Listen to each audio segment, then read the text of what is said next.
They are westerns, but not just any westerns. As they were mainly made by Italian filmmakers, they became known as spaghetti westerns, because although that's patronising, it sounds way cooler than Aldi brand western. These three films are possibly the most enduring and influential of the genre: A Fistful of Dollars, For a Few Dollars More, and of course, The Good, the Bad and the Ugly.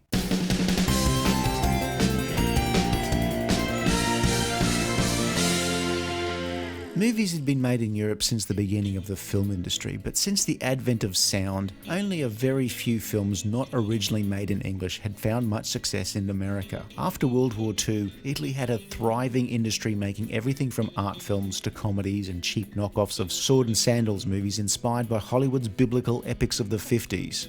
The hub of much of this activity was the massive Cinecittà Studios complex in Rome. If you wanted to make it in movies, you didn't have to travel all the way to Hollywood to be exploited by a sleazy producer. They had those in Rome as well, and at least there you could get a decent coffee. By the mid-60s, the traditional Hollywood Western, with its obvious delineation between good guys and bad guys, had fallen out of favour with American moviegoers. Genre fatigue, multiple TV westerns on the air, and a hunger for more challenging material meant that old-school westerns like The Magnificent Seven, reviewed here, made more money overseas than at home. The enduring popularity of westerns in Europe was not lost on Italian filmmakers, who tired of making off-brand Hercules movies and instead yearned to make off-brand westerns. It's an Amazon Basics western, except it doesn't allegedly set your house on fire.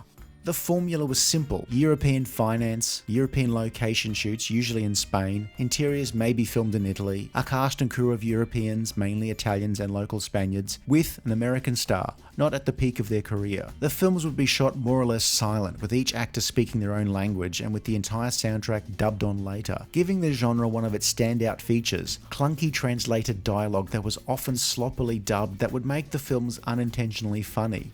If you're thinking what I suspect, I tell you, don't try it. Which one of the two is the stronger? Because it was made in the 1960s, the spaghetti western name was applied almost as a condescending joke, but the name stuck, like spaghetti that hadn't been cooked properly. Director Sergio Leone had been working on sword and sandals movies, but took on the challenge of making his first western on a small budget of around $200,000. Literally a fistful of dollars. You're stupid as Sevan, even if you are my brother. Put it in the back, eh? And it is ended. And what happens if your hand should tremble slightly, and he's only been hurt? A Fistful of Dollars is set in and around one village with a relatively small cast, almost all of whom end up dead by the film's climax. It's a story based on a Japanese movie, Yojimbo, in an American genre, made in Spain by Italians. Very cosmopolitan. Leone's spaghetti westerns were usually set in the southwest US areas like Texas and Mexico, perhaps because the terrain in Spain was a good fit, or possibly because the predominantly Italian and Spanish cast were way more convincing as Mexicans than they were as Irish settlers. Maybe to help delineate American-made westerns to those made in Europe, maybe we should name that genre containing movies like Shane, The Searchers and High Noon after a food that's popular in America. So I personally like the sound of taco westerns.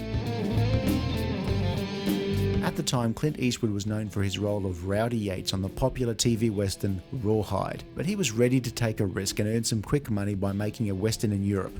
Clint Eastwood is a broke gunslinger who wanders into town ruled by two competing gangs, led by Baxter and Rojas. He's mule-shamed by some local douchebags there and then decides to get revenge by making everyone kill each other. It's not the deepest story, and with a fairly low budget, it's almost all set within the one town set. Eastwood's character manages to turn everything that happens to his advantage and use in his plan to get the rival gangs to kill each other. In all of these films, there's usually just one scene before the final act where the villains get the drop on Eastwood's character. Tell me what you know.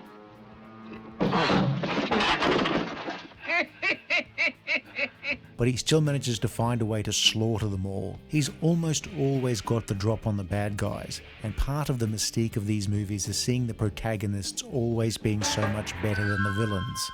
Bulletproof vest! Great flick! These are manly men in films best described as sausage fests with few major female characters. I hope you rot in hell! May you and your brothers die spitting blood! Curse you for this! Composer Ennio Morricone created a whole new style of music for this film, and ended up scoring a prodigious number of spaghetti westerns before eventually trying his hand at Hollywood films. Revenge is a big part of the genre. Lots and lots of revenge. and betrayal, ¡Hijo de una gran puta! cruelty, brutality, and lots of deaths. It's a violent genre. Get 3 coffins ready. My mistake, 4 coffins. And despite the name of the genre, nobody eats spaghetti, pasta, gnocchi, arancini, lasagna, or ravioli.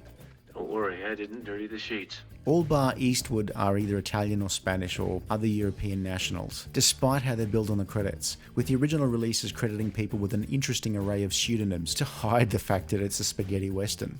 Almost all of the characters in these films are ruthless, merciless, and amoral to a fault, and there are no term limits, so they have to die by the end of the film at the hand of the lead character, who is also ruthless, merciless, and amoral, but only slightly less than the villains.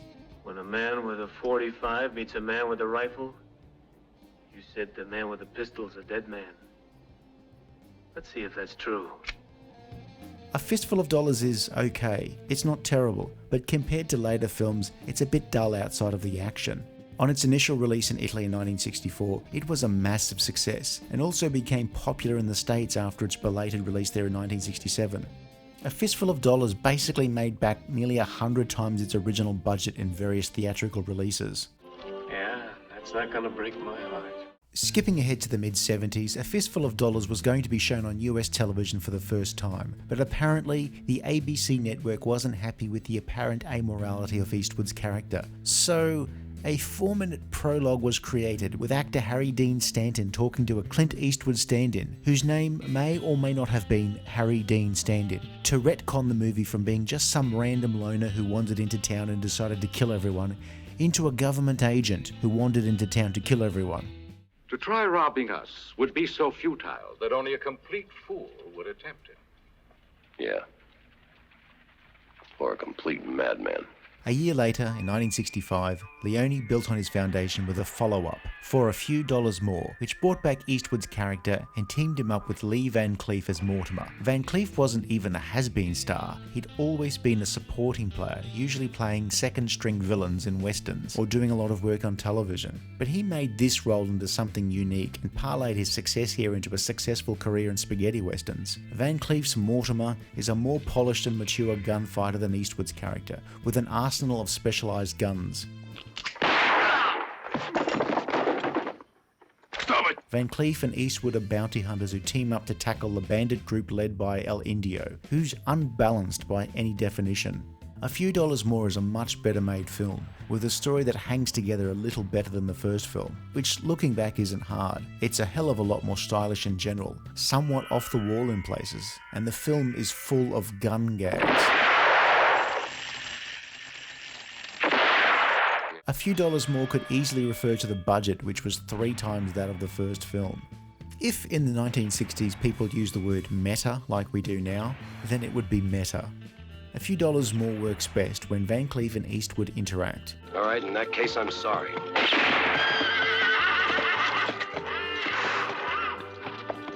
That's not bad. Their scenes work mainly because they speak in the same language. Maybe they could bounce off each other more easily than somebody barking at them in Italian. Just as long as they kept track of what they said, since they'd have to loop it later. When 2 hunters go after the same prey, they usually end up shooting each other in the back, and we don't want to shoot each other in the back. It's definitely a step up from the first film, with a much more evolved plot, much more stylish direction. It retrospectively makes the first film worse because of how much better in every department A Few Dollars More is. Like how your first apartment was great because it was your first apartment, but you don't realise what a crummy roach motel it was until you moved into your second place, which is much better because it has a light in the toilet. Leone himself didn't speak much English, and his American stars didn't speak much Italian. Leone would speak through an interpreter, or just instruct his cast using the only English words he used regularly, "watch me," and act out the part himself. But hey, unlike pineapple on a pizza, it worked. The film was another smash. I think you deserve it. Which encouraged Leone and his backers to make something a little bigger. What about a partnership? Maybe next time. In 1966, before any of Leone's film had opened in the US, United Artists ponied up $500,000+ budget for what would be the defining spaghetti western for more people not immersed in this carb-heavy genre. The Good, the Bad, and the Ugly was about 3 rogues searching for $200,000 in gold during the Civil War. Eastwood was back, which wasn't hard since he was earning more with each of these films, as was Van Cleef, and now with the addition of Eli Wallach. Eli Wallach, who'd been the villain in The Magnificent Seven, walks away with the movie in his role as Bandito Tuco, the titular Ugly. Yeah, glad to meet you, Carson. I'm Lincoln's grandfather. What was that you said about the dollars? Van Cleef's Angel Eyes is a different character to his role in A Few Dollars More. Two can dig a lot quicker than one. Dig. Angel Eyes is utterly callous and ruthless, like people who use the words herd immunity. But you know the pity is when I'm paid. I always follow my job through. You know that. Eastwood's character is almost the same as the previous film. While he has no scruples double-crossing his partners, he's less likely to kill whoever. He wears the same wardrobe for the most part. These three films have become known collectively as the Man with No Name Trilogy, which is horseshit. I hate to tell you this, Joe. Eastwood's character is name-checked as Joe in A Fistful of Dollars, Manco in A Few Dollars More, and throughout this film he's called Blondie by several characters. Look, even a nickname counts as a name. The Man with No Name is a marketing creation, like how 42 years passed before 9 Star Wars films suddenly became known collectively as the Skywalker Saga.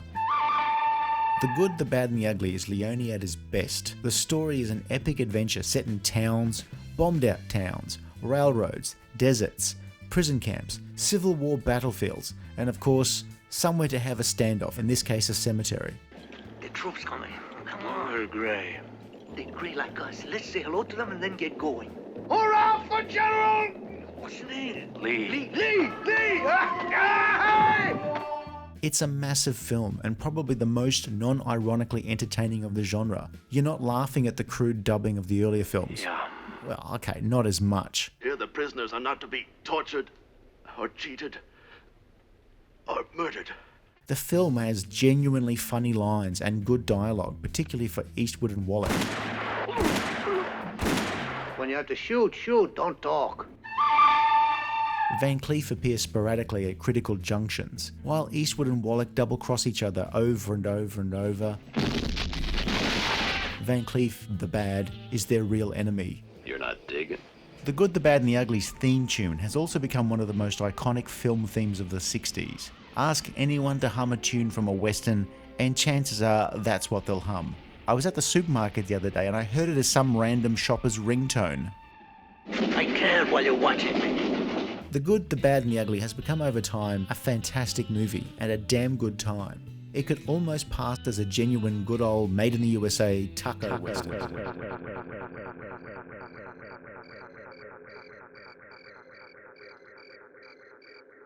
These films, while successful in Europe on their original release, and eventually after the belated American releases, were not reviewed all that well by English language critics. Critics looked down their noses at these films, which is their job, but after becoming popular through the drive-in circuit, constant showings on TV, video rental, etc., the Man with No Name trilogy endured. Spaghetti westerns continued to be big business, with hundreds made in the years following Leone's trilogy. I got a good sense of where I'm going. Tuco has taken you this far. I will take you all the way to... Many other actors followed Eastwood's lead by making the journey to Europe, often reluctantly, to make films for Italian producers. None became bigger stars as a result of their roles, but it didn't hurt too many of them professionally either, and the money wasn't bad. Their initial reluctance and internal struggle is probably best exemplified by Leonardo DiCaprio's character in Once Upon a Time in Hollywood. Once they help me get into Italian movies. Well, what's the problem? I gotta do fucking Italian goddamn movies, that's a fucking problem! Come on. Spaghetti westerns also made Italian actors Terence Hill, Bud Spencer, and Franco Nero very popular around the world. Leone himself made 2 more westerns. Morricone scored dozens of them. Eastwood made no more spaghetti westerns in favour of more taco westerns, often directed by himself. Eastwood's later films were more thoughtful, but no less violent, influenced by the likes of Leone, culminating in Eastwood's 1992 film Unforgiven. Van Cleef was in several more spaghetti westerns, most notably as Sabata, before moving on to martial arts movies. The genre was turned on its head in the early 70s with Terence Hill and Bud Spencer's knockabout comedy Trinity films, after which everybody made comedy spaghetti westerns, which is a spaghetti western, but with fart jokes. No. All wrong. Nope. All said and done, I think I might just take you up on your proposition. The genre died out by the mid-70s, overtaken by cheap martial arts movies and cheap sci-fi movies, but their influence lived on. American revisionist westerns carried on the good work. I mean, that sounds fancier than taco westerns, but if you look at the types of westerns Eastwood and others made from the late 60s on, you'll see how much shared lineage there is. It's like a first grade class photo where all the kids look suspiciously like Buck from UPS. Whiskey. Listen, mister, why do you choose my place to commit suicide? You don't have to like spaghetti westerns to enjoy these films, particularly the good, the bad and the ugly. You don't even have to care for westerns because they work just as well as action movies. They're not so bad they're good, they're just good. They're violent and inventive movies about between 1 and 3 anti-heroes who are just slightly less evil than the people they kill. There are no black hats and white hats, just black hats and some very dark grey hats, who could be black hats if they really applied themselves. There are spaghetti westerns and there are spaghetti westerns, but A Fistful of Dollars, For a Few Dollars More, and The Good, the Bad and the Ugly are the spaghetti westerns. So long. If you enjoyed this video, please like and subscribe, leave a comment below, or check out some of our other non-spaghetti related movies.